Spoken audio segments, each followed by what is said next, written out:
Hello guys, good afternoon. Punta muna kami guys ng alaga ko. Susundin ko yung kapatid niya nandun sa drawing center niya, sa drawing class. Hindi ko siya pwede expose, baka makita ni amo. Bawal. Tapos amor sa pantat. so ko siya guys, nagiinan ko ng pantat. Ang sa ko na lang sa English ko ng pantat.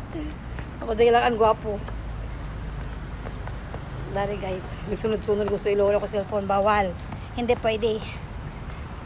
Hindi sila pwede expose guys kasi sabi ng amo ko hindi daw sila pwedeng picturean or videohan. Pwede silang picturean pero isisin ko sa amo. Hindi yung ipopost. Kaya bawal siyang makita in public. Wait a minute. Gusto niya talagang kunin yung cellphone ko. Bawal kasi papunta na kami guys.